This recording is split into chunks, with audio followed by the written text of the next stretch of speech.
The Mayo Experience. Mayo Experience. Mayo Experience.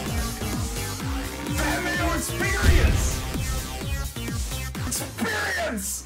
Welcome to the Pat Mayo Experience, Week 12 injury update and rankings adjustment. All the rankings will be updated right now if you check the description of this video or the comment at the very top of the comment section. But if you go to dkplaybook.com, you can find all the work, all the shows, and all of the updated rankings and DraftKings cheat sheet. Tomorrow, I'll be releasing the DraftKings ownership projections. As a note, I recorded it slightly before this, so the Melvin Gordon news had not popped up yet. So keep that in mind while you are watching it. I'm sure people won't, and people will be very triggered about it, but hey, them's the breaks over the holiday weekend. Sometimes you film some stuff in advance and the news catches up to you. What are you going to do? You can figure it out on your own, because I will be talking about it right here. But first, before you do anything, smash the like button, leave your DraftKings handle in the comment section. If you do those two things and tell me which team you think will score the fewest points on Sunday in Week 12, you are entered into a draw for $20 DK. I'll announce the winner on Monday's live show, 10 a.m. Eastern Time. Also live shows coming at you Sunday morning, 10 a.m. Eastern Time.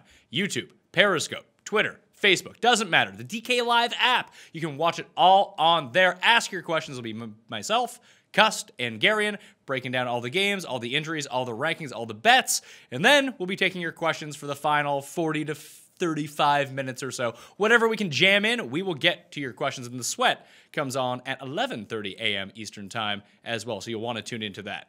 Injuries. Melvin Gordon, the first one up. He has a hamstring injury. It's a legitimate game-time decision. To quote Anthony Lynn, we'll have to decide whether it's holding him back or just letting him go. We saw this earlier this year in the London game where he popped up with a hamstring injury. On the Friday, all of a sudden, he wasn't playing on Sunday anymore. Austin Ekeler was in such a prime spot with Jackson backing him up, and Ekeler did nothing. I'd still go back to that well. I'd expect Ekeler to play over 70% of the snaps should Melvin Gordon sit. Right now, in my rankings, I still have it as if Melvin Gordon is playing. I dropped him from 1 to 5, however. Not that that's going to really mean anything. If Melvin Gordon plays, you play him, regardless of whether he's in a 50-50 split or not. If he's healthy enough to play, I'm sure that they're going to utilize him. If Ekeler does end up being the starter and Gordon sits, I'd have him as a fringe running back 1, high-end running back 2. Not an absolute must-play. Probably a much better play on DraftKings, considering that everyone and their mom and their dog and all of their family members they just introduced to DraftKings will be playing either Gus Edwards or Josh Adams. Austin Ekeler will make a nice pivot play off those guys. The problem is this is going to happen in the later set of games, so you want to leave your flex spot open or have a late swap available to you to go on to Ekeler should the news not come out on Sunday morning, and we don't know until like 3:30 p.m. Eastern Time. In season-long leagues, have a backup plan for Melvin Gordon. Again, if you can, move him into your flex spot to give you outs at running back, wide receiver, and tight end, not just running back, in order to fill in that gap. Now, if you have Austin Ekeler, keep him in your running back spot. If Gordon doesn't play, simply just move in Austin Ekeler, and you'll be fine. AJ Green was on track to play this week, has not yet practiced, but Marvin Lewis has said that he does have a chance to play, especially if he practices on Saturday. I have him out of the rankings. It feels like he's more out than in right now, which would open up more playing time for both John Ross and Alex Erickson. I've moved them up in the rankings. I've kept Tyler Boyd where he is because, frankly, I like Tyler Boyd more if AJ Green was playing, but I still think that he'll get enough volume. And, frankly, the past 2 weeks without AJ Green, bad matchups for Tyler Boyd, especially as the newfound #1 receiver in this offense. And going up against Denzel Ward's not great, but I still expect him to see around 10 to 12 targets, which volume-wise makes him a wide receiver 2 for the week. David Njoku is likely to play in that game as well with the knee injury. He's been following the same track as he's been doing for some time now. In Carolina, Devin Funchess is now doubtful to play. Wouldn't expect him to go, but Torrey Smith will be returning, or at least he's likely to return in this game. So Smith probably just steps into the Funchess role. Samuel and DJ Moore will continue to see the snaps that they've been seeing while Torrey Smith has been out. Torrey Smith is in a nice spot. I prefer DJ Moore, although he's super chalky on DraftKings, so I'll be avoiding him there. But in season long, he's a wide receiver 3. You can go ahead and play him. Samuel and Torrey Smith are both fringier options, but playable in a game which I do think goes over the number rather than under against Seattle. The past 3 games Carolina has played at home, the over has hit in each of them, so expect some scoring because that Carolina defense, not so hot as we've been seeing recently. In Seattle's side of the ball, Doug Baldwin has a groin injury. He is iffy to play, but it looks like he will give it a go. If not, I'll have the rankings readjusted on Sunday morning. We'll talk it through on that Sunday show, so tune in at 10 a.m. Eastern Time. And we'll get to go.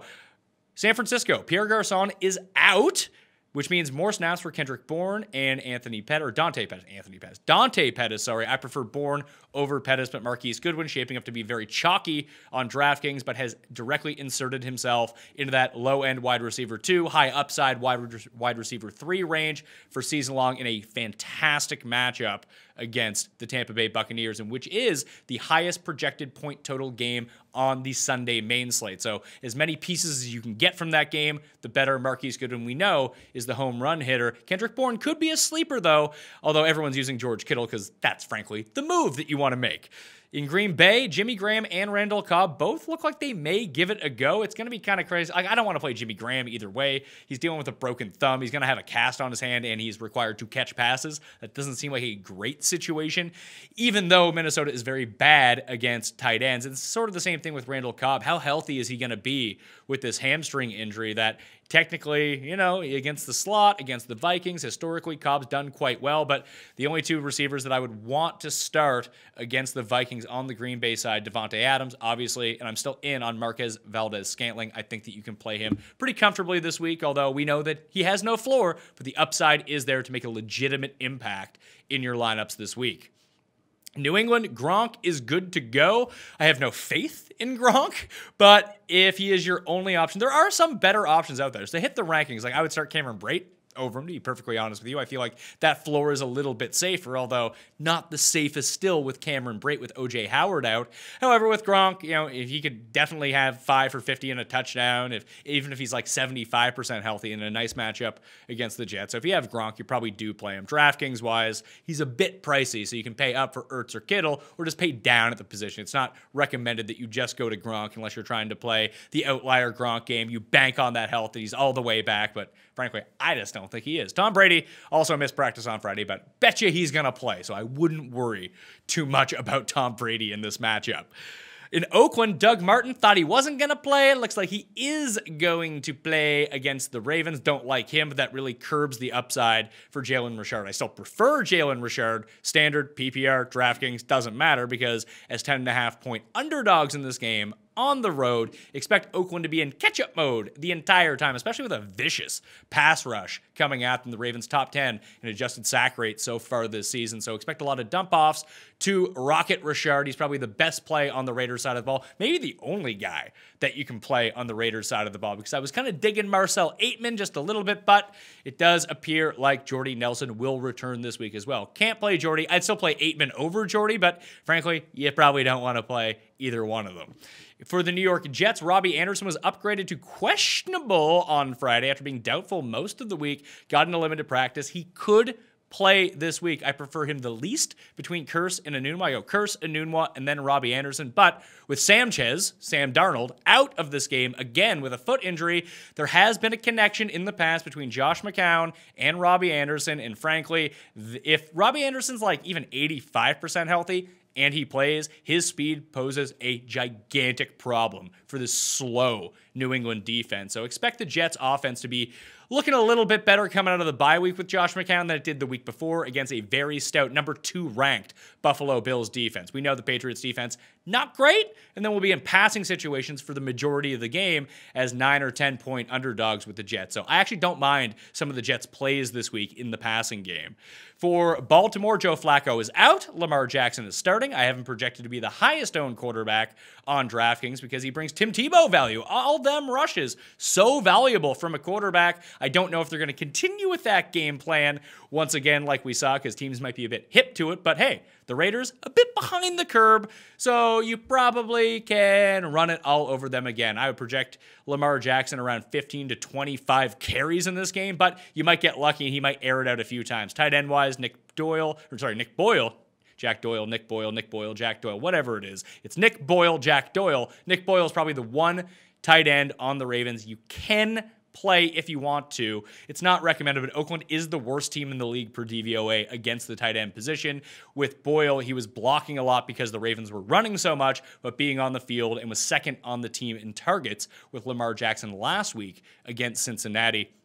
Alex Collins and his foot will play. He sat out Thursday, came back on Friday. I'm not sure what the split is going to be between Collins and Gus Edwards, but it's a very volatile situation. Gus Edwards coming off as probably one of the highest owned running backs on the slate. Seems like a good fade situation for me. Others feel exactly the opposite, that it's a great spot to get some volume. You can play him and Jackson together and potentially run all over the Oakland Raiders in a fantastic game script as 12-point favorites. So it really depends on how you feel about it. If you picked him up off the waivers, you probably play him. Like, there's a lot of upside that goes along with it. DraftKings-wise, I'm a bit more pensive because of that ownership and other players in that same position. Like Peyton Barber is a bit cheaper. I like him a lot better, even though Ronald Jones will be returning this week. I would still, between Jones, Rodgers, and Barber, I would still expect, especially as favorites in Jameis under center, that Peyton Barber will see 65, 70, 75% of the team's offensive snap share, all the goal line work, and will probably be in line for 20-ish carries against this bad 49ers defense. So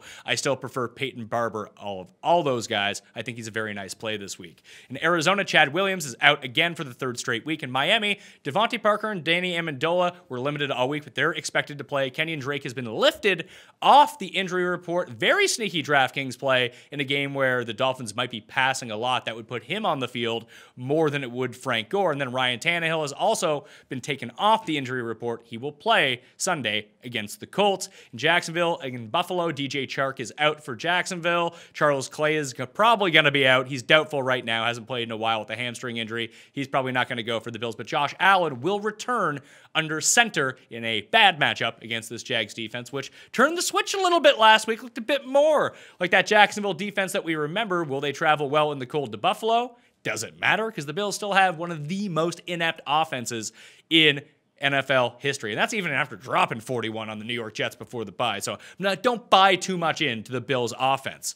And finally, in Tennessee, Marcus Mariota is expected to play on Monday night. Saturday should tell the story for that, because it is the Monday night game. And Tywan Taylor and his foot injury has gotten in back-to-back limited sessions. You have to watch for his status on Saturday. If he sits Saturday, he's probably not going to play Monday. But if he does get in another practice, expect him back on the field with Corey Davis and Tajay Sharp and Jonnu Smith, with Marcus Mariota throwing him the ball. I like the Titans in that game, plus 6.5. I do want to let everyone know that the odds and lines are subject to change, and see the website for actual odds. And if you or anyone you know has a gambling problem and wants help, call 1-800-GAMBLER. Remember, if you want to get into a draw for $20 DK, hit the like button, leave your DraftKings handle in the comment section, and tell me which team you think will score the fewest points on Sunday in Week 12. The rankings, they're all updated. The DraftKings cheat sheet, that's all updated. You can hit Facebook, Periscope, Twitter, or YouTube, or the DK Live app to watch the Sunday live show, 10 a.m. Eastern Time, with myself, The Cust, and Gary and Thor. Hope to see you there. Good luck in Week 12. I'm Pat Mayo. I'll see you next time. Mayo experience! Experience!